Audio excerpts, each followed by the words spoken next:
심해어라고 하는 깊은 바닷속에 사는 독특한 물고기들이 있습니다. 보통 수천 킬로미터 그 밑에서 생활을 하는데, 심지어 마리아나 해구 같은 곳은 수심이 1만 킬로미터에 육박하는데도 그 깊은 심해에도 이 심해어라는 물고기들이 살고 있습니다.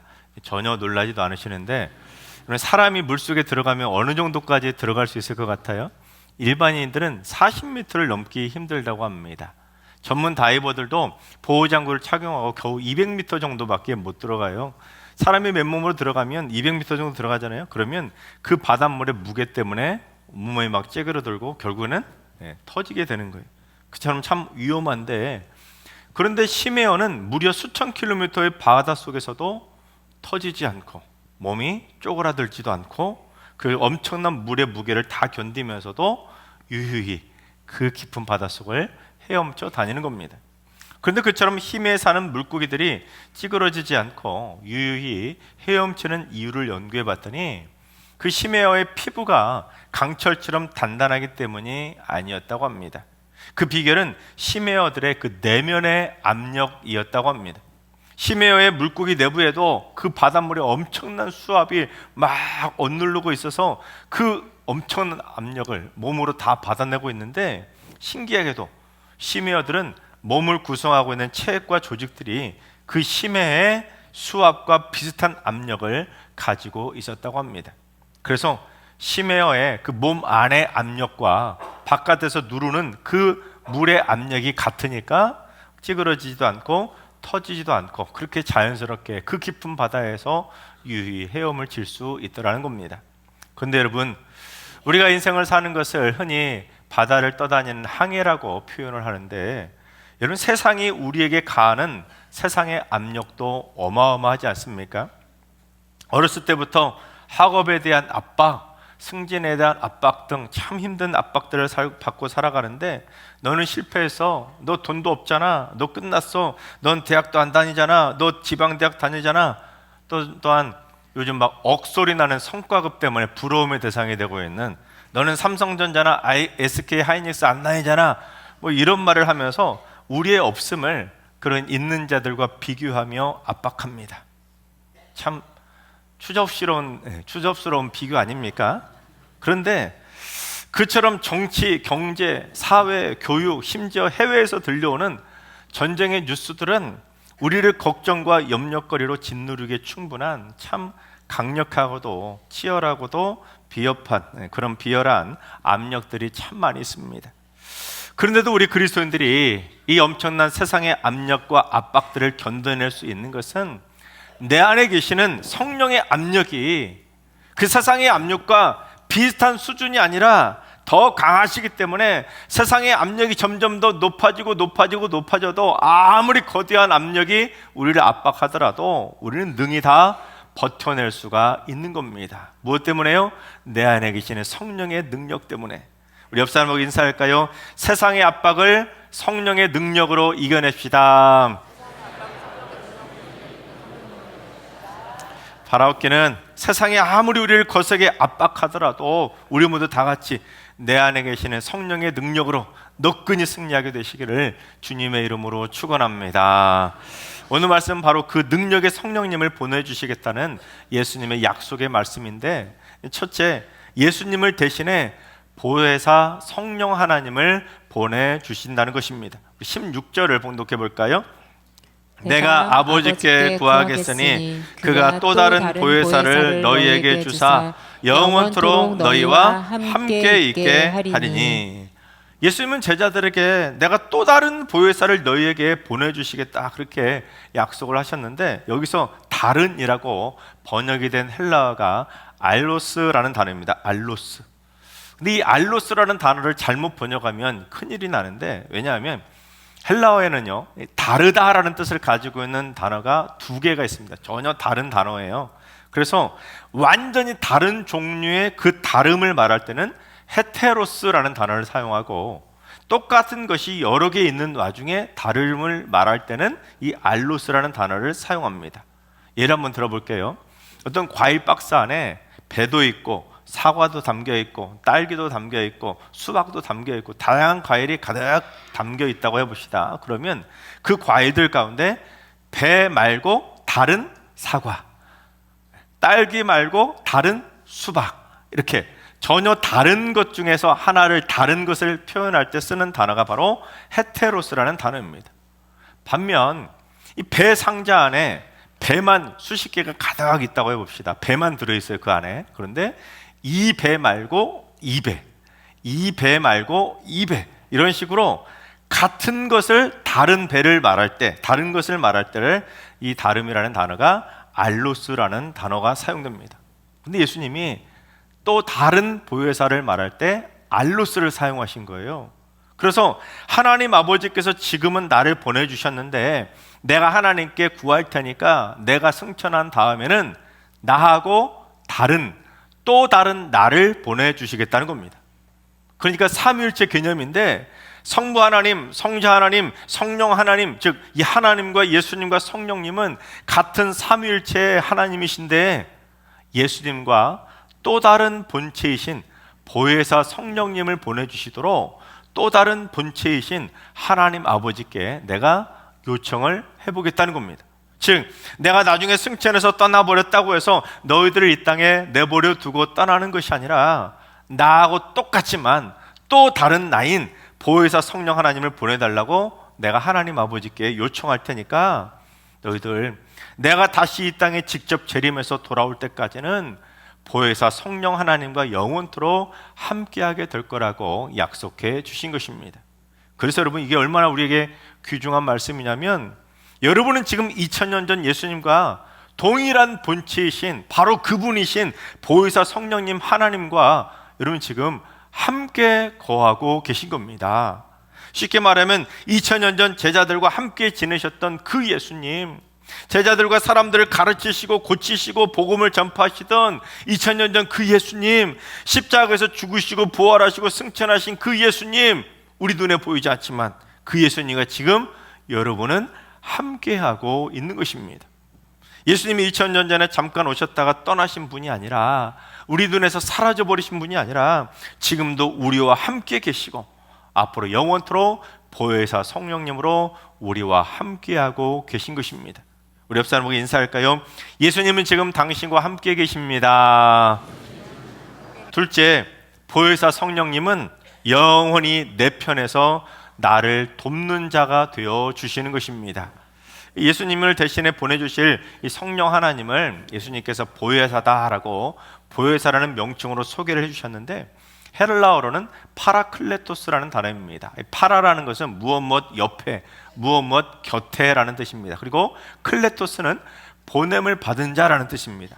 그러니까 합치면 내 곁에서 나를 돕도록 부름을 받은 자, 부름을 받은 자가 바로 이 변호사 또는 중재자라는 뜻의 의미의 법정 용어입니다. 나를 위해서 부름을 받은 자, 나를 위해서 보냄을 받은 자, 나를 위해서 일하는 자, 변호해주는 자, 중재해주는 자, 그게 바로 파라클레토스, 바로 보혜사라는 겁니다. 영어 성경이나 일부 성경에서는 이 단어를 위로자라고도 번역하는데 사실 그 모든 성령의 능력과 기능들을 총체적으로 아우른다면 돕는 자가 가장 포괄적인 의미입니다. 내 곁에서 나를 변호해주고 나를 중재해주고 나를 위로해준다, 이 모든 것들이 다 나를 도와주는 거 아니겠습니까? 특히 부름 받은 자라는 것은 나를 위해 일하도록 부름을 받은 이 수동태적인 의미예요. 이게 얼마나 우리에게 감히 영광스러운 일인지 아십니까? 우리가 거꾸로 돼야 되잖아요. 우리는 하나님의 부름을 받는 자들이 돼야 되는데 거꾸로 그 귀하신 보혜사 성령 하나님이 우리를 위해서 보냄을 받은 자라는 거예요. 부름을 받은 자라는 거예요. 그래서 우리를 위해 일하시도록 나를 위해 부름을 받, 내가 마치 성령님 와라 하고 부름을 하는 것처럼 그 정도로 우리를 위해서 일하기 위해 우리를 위해 내려오셨다는 겁니다. 즉 내가 필요로 할 때 무슨 일이든지 나를 도와주도록, 또한 반드시 내 곁에서 나를 도와주도록 부름을 받은 자, 그분이 바로 보혜사라는 겁니다. 그러니까 보혜사는 내 편에 서 있는 영원한 나의 돕는 자가 되어 주신 것이죠. 우리 믿음으로 한번 고백하며 따라해 보겠습니다. 보혜사는 나를 돕는 영원한 내 편이다. 여러분, 그렇습니다. 여러분에게는 든든한 변치 않는 내 편이신 보혜사가 항상 함께 하시는 줄로 믿으시기 바랍니다. 근데 우리가 세상을 살아가면서 겪게 되는 가장 큰 고통이 뭐냐면 돈이 없어서 그런 것도 아니고 몸이 아파서 그런 것도 아닙니다. 인간이 겪는 가장 큰 고통이 뭐냐면 내 편이 아무도 없다는 그 처절한 고립감이 바로 가장 큰 고통인 겁니다. 특히 사탄마귀는 우리 마음속에 있는 마음의 법정에 서가지고는 냉혹한 검사처럼 수시로 우리를 참소하며 비난합니다. 네가 그러고도 그리스도인이야? 네가 그러고도 부모야? 네가 그러고도 자식이야? 네가 그러고도 예수 잘 믿는다고 할 수 있어? 너 실패자야. 너 안 돼. 그처럼 차가운 정죄의 망치소리가 우리의 귓전을 때리도록 수시로 참소를 합니다. 스스로 자기 자신조차 자기 편이 되지 못하도록 끊임없이 우리를 정죄하는 거예요. 그러면 결국 내 편이 없음을 느끼면서 외로운 우울감과 무력감으로 깊이 빠져들게 되는 겁니다. 여러분, 하물며 사탄마귀의 공격을 받고 자기 자신조차 내 편이 아니라는 그 자괴감이 들 때는 마음이 완전히 무너질 수밖에 없는 겁니다. 그러나 우리 주님께서는 나를 위해 절대로 변치 않는 내 편을 보내주신 것입니다. 보혜사 성령님께서 영원토록 내 편에서 나를 지금도 도와주고 계신 겁니다. 내가 힘들 때 나를 위로해 주시고, 내가 왕따를 당할 때도 든든한 내 편이 되어주시고, 너 혼자 아니야, 내가 네 편이야, 내가 공동체에서 배제당하거나 거절당할도 보혜사 성령님은 언제나 내 곁에 서서 나를 굳건하게 붙들고 계신 것입니다. 여러분, 그렇습니다. 우리에게는 영원한 내 편, 영원히 나를 돕는 자, 든든한 최고의 변호사가 나를 변호하고 나를 도와주고 있는 것이죠. 여러분, 엄청난 수임료를 줘야지만 내 편이 되어주는 세상의 권력형 변호사가 아닙니다. 돈이 없어도 언제 어디서나 어떤 상황에서든 변함없이 내 편에서 내 마음을 알아주고 나를 위로해주고 내 상황을 내 편에서 변호해주고 절대로 내 곁을 떠나지 않는 분, 그분이 바로 또 다른 보혜사 성령 하나님이라는 것입니다. 따라서 우리는 수시로 내 안에서 말씀하시는 성령님의 말씀에 귀를 기울이며 살아가야 됩니다. 내가 외로워서 힘들 때 내 안에서 힘들지, 힘내, 내가 지금 함께 있어, 너 외롭지 않아, 난 내 편이야 하고 말씀해 주시는 그 성령님의 음성을 들어야 되는 겁니다. 또한 내가 어느 날 나쁜 말과 나쁜 행동을 할 때는 내 안에 계신 성령님께서 아무개야, 너 그러면 안 돼, 그건 하나님의 성전인 거룩한 몸을 더럽히는 거야 하고 그 성령님의 음성을 들을 때 브레이크를 잡을 수가 있는 겁니다. 늘 내 안에 살고 계시는 성령님의 말씀에 그처럼 들을 길을 활짝 열고 살아가야 늘 언제나 성령의 뜻대로 승리하며 살아갈 수가 있는 겁니다. 왜냐하면 영원한 내 편으로 나를 돕는 자가 보혜사 성령님이기 때문에 여러분, 내 편의 말을 잘 들어야 되지 남의 편의 말을 잘 들으면 어떻게 되겠습니까? 영원한 내 편이신 성령님이 말씀하시는 그대로 성령님이 하라는 대로 들을 귀를 열고 잘 들어야 우리 인생에 날마다 승리할 수가 있는 것입니다. 바라옵기는 영원한 내 편이신 보혜사 성령님의 말씀을 잘 들어서 우리 모두 앞으로 날마다 큰 도움과 큰 위로를 받고 행복하게 승리하며 살아가시기를 주님의 이름으로 축원합니다. 셋째, 보혜사 성령님은 내 속에서 살고 계시는 것입니다. 17절을 봉독합니다. 그는 진리의 영이라 세상은 능히 그를 받지 못하나니 이는 그를 보지도 못하고 알지도 못함이라. 그러나 너희는 그를 아나니 그는 너희와 함께 거하시며 또 너희 속에 계시겠음이라. 나 대신 오실 다른 보혜사는 눈에 보이지 않는 진리의 영이라는 겁니다. 영, 즉 나는 지금 너희들 눈에 보이는 육으로 이 땅에 왔지만 나 대신 오실 그분은 영으로 오신다는 거예요. 너희들 눈에 안 보일 거라는 겁니다. 그래서 세상은 능히 그를 받지도 못하고 보지도 못하고 알지도 못할 거라는 겁니다. 왜 그럴까요? 그들은 육으로 오신 예수님마저도 거부하고 예수님이 싫다고 십자가에 못 박아 죽여버렸는데 어떻게 그들이 십자가에 못 박은 예수가 영으로 나타났는데 그를 받아들이고 믿겠습니까? 못 믿는 거죠. 그러나 너희는 진리의 영이신 보혜사 성령님을 알 거라는 겁니다. 왜요? 그들은 예수님을 직접 보고 알고 말씀을 듣고 경험해 봤기 때문입니다. 그리고 오늘날 우리도 이 성경 말씀을 통해서 예수님이 어떤 분이신지를 다 읽고 알고 듣고 경험해 봤기 때문에 우리도 그분이 어떤 분인지를 알 수가 있는 겁니다. 그런데 우리가 아는 그분은 우리와 함께 거하시는데 특히 우리 바깥이 아니라 우리 속 안에 계신다는 겁니다. 여러분 그렇습니다. 지금 여러분의 심령 한가운데는 여러분의 마음 한복판에는 보혜사 성령 하나님이 거하고 계십니다. 보혜사 성령님, 즉 또 다른 성령 하나님, 성자 예수님이 거하고 계신 겁니다. 믿으십니까? 특히 거한다라고 번역이 된 헬라어가 메노라는 단어예요. 메노. 이 메노라는 단어가 원래는 이동하거나 변화되지 않고 지속적으로 한 곳에 머무른다라는 뜻을 가지고 있어서 살다라는 의미입니다. 살다. 그러니까 단순히 내 곁에서 나를 도와주시는 정도가 아니라 어쩌다 한번 내 마음에 찾아왔다 떠났다 찾아왔다 떠났다 그런 분이 아니시라 나를 떠나지 않으시려고 아예 내 마음에 집 한 채를 짓고 내 마음 속에서 나와 함께 살고 계신다는 겁니다. 절대로 떠나지 않겠다고 약속해 주신 것이죠. 그래서 이것이 어떤 의미인지 18절을 봉독해 보겠습니다. 내가 너희를 고아와 같이 버려두지 아니하고 너희에게로 오리라.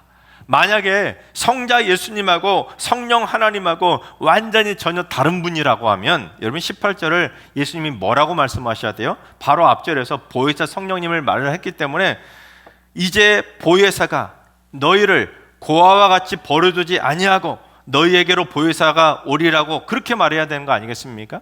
완전히 전혀 다른 분이니까 그렇게 말해야 되는 겁니다.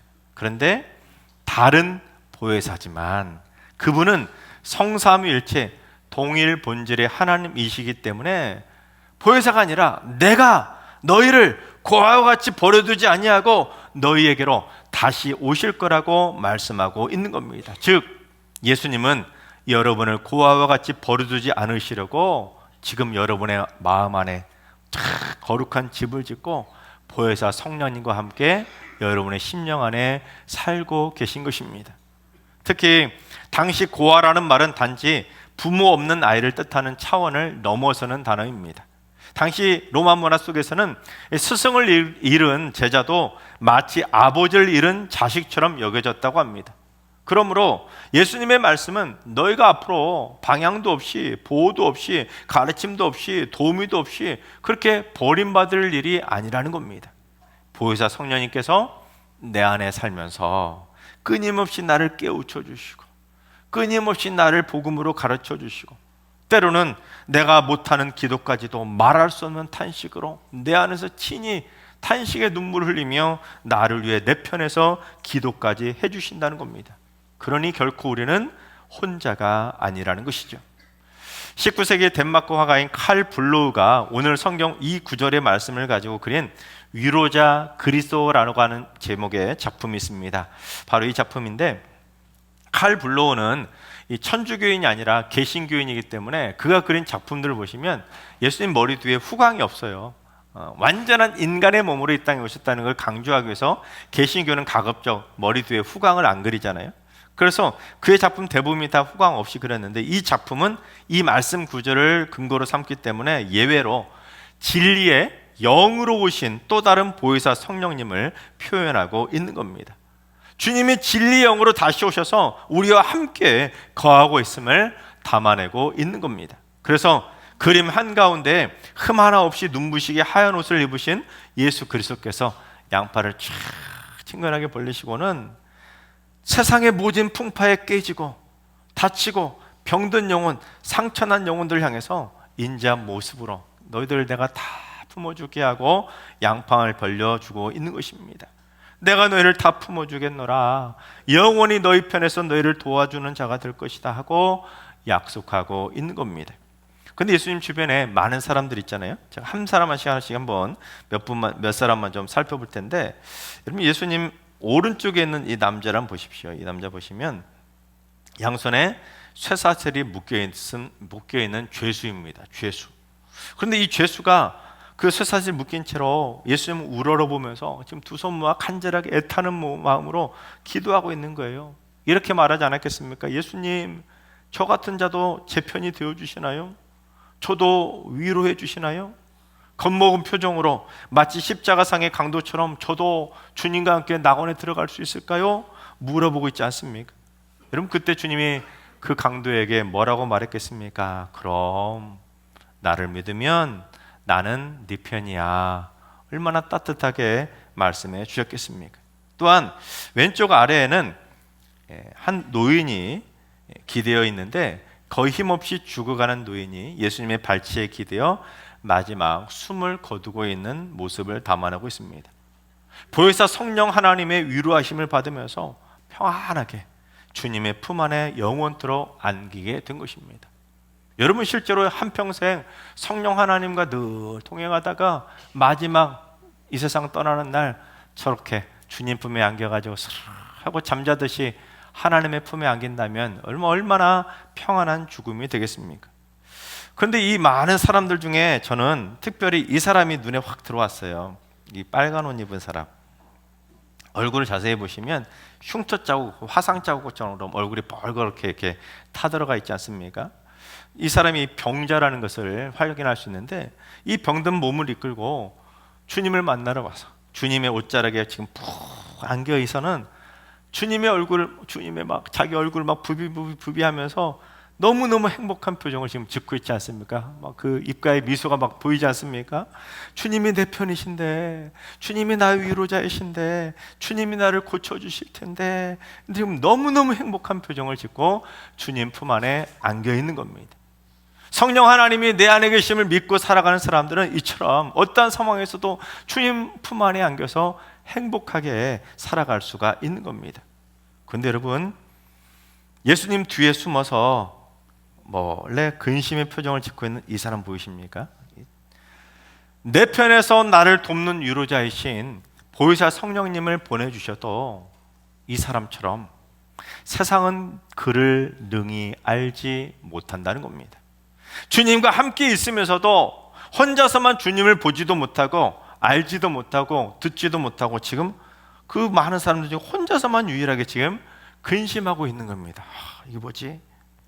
그래서 화가는 이처럼 어린 아이 하나를 여러분을 바라보도록 그리고 있는 걸 보게 됩니다. 여러분, 이 아이가 지금 이 그림을 바라보고 있는 여러분들 지금 보고 있는 거예요. 순수한 어린 영혼이 지금 묻고 있는데, 여러분 그 질문에 한번 답해 보시기 바랍니다. 여러분 어떠십니까? 여러분은 주님을 능히 받지 못하는 이 세상 사람인가요? 아직도 보혜사 성령님을 의심하고 계십니까?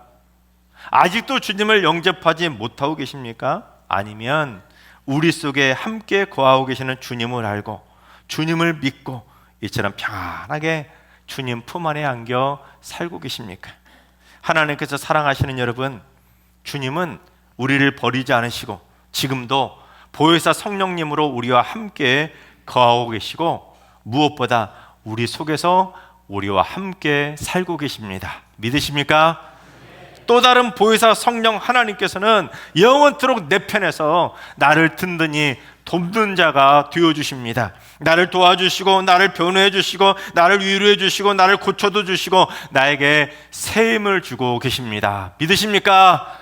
바라옵기는 영원토록 내 안에 거하시며 내 편에서 나를 도와주시는 보혜사 성령님을 통해서 천국 가는 그날까지 날마다 평안하게 행복을 누리며 승리하게 되시기를 주님의 이름으로 축원합니다.